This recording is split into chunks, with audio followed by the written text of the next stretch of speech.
اب یہ تصویر یہ ان لوگوں کے لیے تو بہت خوشی کا باعث ہے کہ جو مسلمانوں کو قریب دیکھنا چاہتے ہیں۔ یہاں پر جب آپ ایران کی بات کریں تو کچھ لوگوں کے چہرے ویسے ہی بگڑ جاتے ہیں، کچھ لوگوں کو ویسے ہی ان کا ہاضمہ خراب ہو جاتا ہے اور نظر آتا ہے کہ بھائی پتہ نہیں خدا جانے ان کو کون سی ایسا مرض لاحق ہو گیا ہے، چہرے پہ 12 بج گئے ہیں۔ بسم اللہ والصلاۃ والسلام علی رسول اللہ وآلہ وعلی السلام علیکم ورحمۃ اللہ وبرکاتہ۔ دوستو، دو خبریں ہیں بین الاقوامی طور پر، اور یہ دونوں ہی مسلمانوں کے لیے قومی اور بین الاقوامی سطح پر بہت ہی اہم ہیں، اس لیے میں چاہتا ہوں کہ اس کو ہم سمجھیں اور آپ کے ساتھ میں شیئر بھی کرنا چاہتا ہوں۔ پہلی خبر تو یہ ہے کہ ایران اسلامی جمہوریہ ایران کی جو یوم وطن ہے، یوم آزادی یا یوم انقلاب کہہ لیں آپ اسے، اس کا پوری دنیا کے اندر جہاں جہاں پر ایران کے سفارت خانے ہیں وہاں پر اس کو ایک سیلیبریٹ کیا گیا اور منایا گیا۔ ایک تصویر سوشل میڈیا کے اوپر گردش کر رہی ہے اور اس کے اندر یہ دیکھا جا سکتا ہے کہ سعودی عرب کے اندر جو ایرانی سفارت خانہ ہے وہاں پر سعودی سفیر اور ایرانی سفیر مل کر ایک کیک کاٹ رہے ہیں، اور اس میں دونوں بہت خوش دکھائی دے رہے ہیں، اور جذبہ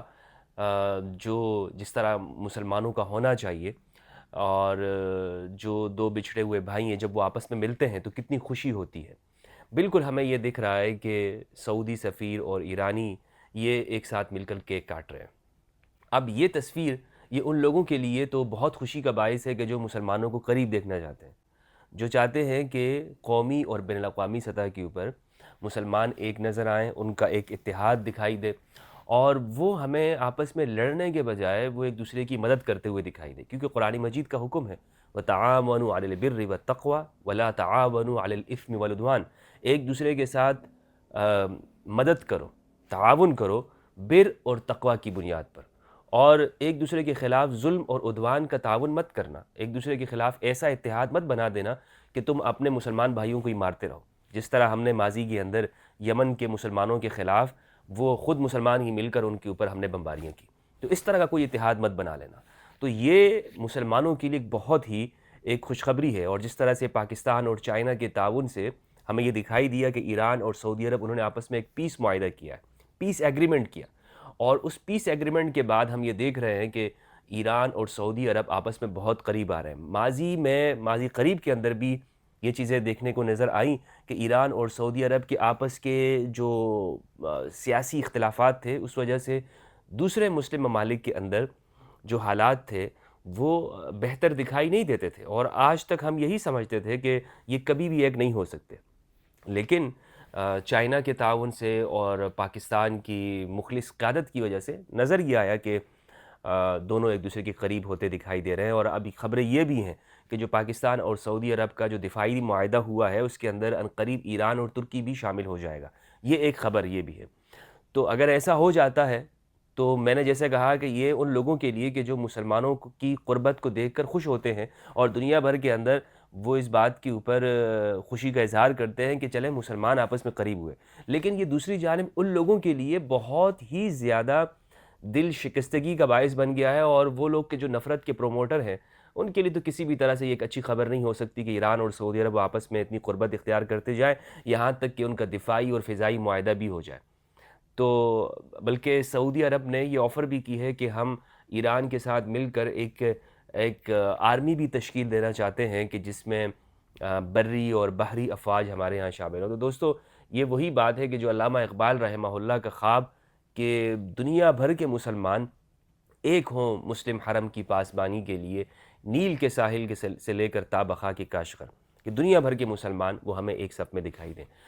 یہ پہلی خبر تھی، اور جو بہت مجھے سوشل میڈیا کے اوپر میں نے اس کو شیئر بھی کیا، ایکس کے اوپر اور دوسری جگہ کے اوپر، کہ ہم یہ دیکھیں کہ ایرانی سفیر اور سعودی عرب کے وہ آپس میں کتنی قربت میں دکھائی دے رہے ہیں۔ یہاں پر جب آپ ایران کی بات کریں تو کچھ لوگوں کے چہرے ویسے ہی بگڑ جاتے ہیں، کچھ لوگوں کو ویسے ہی ان کا ہاضمہ خراب ہو جاتا ہے اور نظر آتا ہے کہ بھائی پتہ نہیں خدا جانے ان کو کون سی ایسا مرض لاحق ہو گیا ہے، چہرے پہ 12 بج گئے ہیں، ایران ایران ایران۔ بھائی ایران مسلم ممالک کے اندر پاکستان کا تو پڑوسی بھی ہے، اور دنیا میں الحمدللہ مسلمانوں کی شان و شوکت ایران کے ساتھ ایک طرح سے قائم ہے کہ عدل اور انصاف اور مسلمانوں کی اس عزم علی کی جب بات ہوتی ہے تو ہمیں مسلم امہ کے اندر اور کون نظر آتا ہے، کون ہمیں دکھائی دیتا ہے؟ تو اس لیے کسی کا ہاضمہ اگر خراب ہوتا ہے تو ہوتا رہے، اور اگر لیکن جو اچھی بات ہے سو اس کو ہم شیئر کر رہے ہیں۔ دوسری جو چیز ہے وہ ایک تصویر سوشل میڈیا کے اوپر بہت گردش کر رہی ہے، وائرل ہو رہی ہے، اور اس میں ایک ساتھی نے مجھے بتایا کہ پہلی مرتبہ سعودی عرب کے اندر جو شیعہ مکتب سے تعلق رکھنے والے شخص ہیں فہد آل سیف، ان کو وفاقی وزیر سرمایہ کاری مقرر کیا گیا، وزیر للاستثمار۔ وزیر استثمار یعنی دنیا بھر سے سرمایہ کاروں کو انویسٹمنٹ کرنے کی دعوت دینے والے وہ وزیر منتخب کیے گئے ہیں سعودی عرب کے اندر۔ اور اس حوالے سے میں نے کوشش کی کہ ان کے جو مسلک اور فرقے اس کو کنفرم کروں، لیکن میرے پاس جو فی الحال جو نیوز ہے وہ یہ ہے کہ ان کا تعلق شیعہ مکتب سے تو ضرور ہے، لیکن کیا یہ اس درجے کے مطلب مذہبی ہیں یا نہیں ہیں، کوئی زیادہ تفصیل ہمارے پاس نہیں ہے۔ لیکن بہرحال سعودی عرب کے اندر ایک شیعہ شخص کا وہ اس عہدے کے اوپر آ جانا یہ بہت بڑی ایک خوشخبری ہے، بہت بڑی ایک نیوز ہے کہ آپ یہ دیکھیں کہ جس ملک کے بارے میں یہ کہا جاتا ہے کہ وہاں پر شیعہ کو حقوق نہیں ملتے، وہاں جس ملک کے بارے میں ہمیں طرح طرح کی خبریں سنائی دیتی ہیں اور اس میں کچھ حقیقتیں بھی ہیں۔ شیخ باقر النمری کی شہادت ہمارے سامنے ہے کہ ان کو اس طرح کے بہت سارے افسوسناک واقعے ہمارے سامنے آئے ہیں، لیکن میں ان خبروں کو کہ جو دل کو دکھا دینے والے ہیں ان کو شیئر آپ کے ساتھ نہیں کرنا چاہتا۔ اور اس خوشی کے موقع کے اوپر، اور جو خاص طور پر ایسا موقع ہے کہ جس میں ہمیں نظر آ رہا ہے کہ مسلمان قریب ہو رہے ہیں، ان ماضی کی تلخ یادوں کو مجھے لگتا ہے کہ ہمیں بھلا دینا چاہیے اور نئی صبح کا آغاز کرنا چاہیے۔ اور نئی صبح کیا ہے؟ مشرق سے ایک سورج طلوع ہو رہا ہے جو کہ اتحاد کا ہے، محبت کا ہے اور امن کا ہے، اور سعودی عرب اس بات کو اچھی طرح سے جانتا ہے کہ اس وقت جو مسلم امہ کے ممالک کی صورتحال ہے، ہم کس جگہ کے اوپر بیٹھے ہوئے ہیں۔ ذرا سی اگر ہم سے کوئی ایسی غلطی ہو گئی، کوئی فرقہ وارانہ طور پر ہم سے کوئی خطا ہو گئی ایران کے خلاف یا خود اپنے کسی بھی ایسے مکتب کے خلاف کہ جو وہاں پر اقلیت میں ہے اور اکثریت میں نہیں ہے، تو آپ اندازہ نہیں کر سکتے کہ مشرق وسطیٰ کے اندر مسلمانوں کو خود، یعنی ایون کہ وہ فکر رکھنے والے، وہ آئیڈیالوجی رکھنے والے کہ جو شیعہ فکر نہیں ہے، ان کو بھی بہت بڑا نقصان ہوگا۔ مثال کے طور پر اگر یہاں پہ ہوا یہ کہ سعودی عرب وہ ایران کے خلاف آ گیا یا اپنی کچھ اس طرح کی پالیسی دکھا دی، تو اس سے نقصان ایران کو تو جہاں پر ہوگا ہی ہوگا، وہاں پہ خود سعودی عرب اور مسلم امہ کو کتنا بڑا نقصان ہوگا۔ اور اس وقت پوری دنیا کے اندر جو ہمارے سنی بھائی ہیں، ہمارے ان میں سے کسی سے بھی آپ پوچھ لیں، اکثریت کا یہ ایک کانسیپٹ بن گیا اور نظریہ اختیار کر گیا ہے کہ مسلم امہ کے ان ممالک کے اندر ایران واحد ملک ہے کہ جو مسلمانوں کی آواز بلند کرتا ہے۔ سبحان اللہ، ہے یہ بات حقیقت کے نہیں ہے، اور ہم نے تو اپنی آنکھوں سے دیکھا نا۔ اور کئی حضرات جو ملتے ہیں وہ کہتے ہیں کہ بھائی ہاں ٹھیک ہے، ہمارا عقیدے میں، نظریے میں ایران سے اختلاف ہے، اور لیکن اس میں سچائی ہے اور اس میں حقیقت ہے کہ آپ یہ دیکھیں کہ مسلمانوں کی آواز اٹھانے والے جو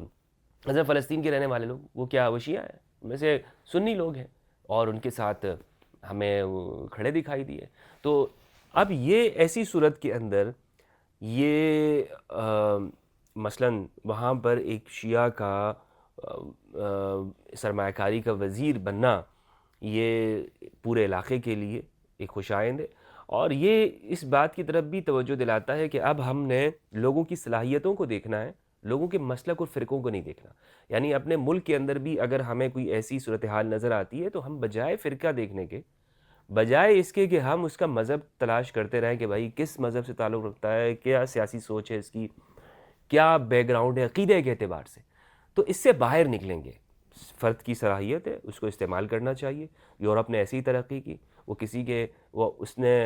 فرقے کو، مسلک کو شخص کا انڈیویجول معاملہ رکھا کہ جناب یہ اس کا کوئی بھی مذہب اور مسلک ہو سکتا ہے، ایون کہ نہ بھی ہو، تو لیکن اس کی صلاحیت جو ہے، جو وہاں پر اس کے اندر موجود ہے، قدرتی صلاحیت ہے اور حب الوطنی کا جو جذبہ ہے، ایک شیعہ کے اندر بھی ہے اور ایک سنی کے اندر بھی ہے۔ تو حب الوطنی کے جذبے کے اندر ہمیں یہ فرق نہیں کر سکتے کہ یہ چونکہ شیعہ ہے تو یہ حب الوطن نہیں ہو سکتا۔ بعض تکفیری مائنڈ سیٹ کے جو لوگ ہیں، جو فکر کے، وہ ہمیشہ یہ ڈنڈورا پیٹتے دکھائی دیں گے، اچھا شیعہ آپ کو یہاں پاکستان میں رہتے ہیں، یہ تو ایران کے ہمیشہ مخلص رہیں گے، ان کا پاکستان کے ساتھ کیا وہ ہے۔ تو یہ کیا ہے؟ حالانکہ آپ جو یہاں پہ رہنے والے لوگ ہیں، آپ ان سے پوچھیں تو وہ ممکن ہے مجھ سے زیادہ حب الوطن ہو۔ تو اس لیے فرد کی جو صلاحیت ہے اس کو دیکھ کر آج دنیا فیصلے کر رہی ہے، اور بہت اچھا فیصلہ ہے سعودی عرب کا کہ جس میں انہوں نے ایک جو ان کا مکتب فکر نہیں ہے دوسرے مکتب فکر کے شخص کو وہاں پر سرمایہ کاری کا وزیر بنایا ہے، جس سے انشاءاللہ ہمیں نظر آئے گا کہ ایک مرتبہ پھر مسلم امہ دنیا کے اندر ہمیں قریب ہوتا دکھائی دیں گے، اور اس وقت ایران کے اوپر جو خطرات کے بادل ہمیں دکھائی دے رہے ہیں، انشاءاللہ اس کے اندر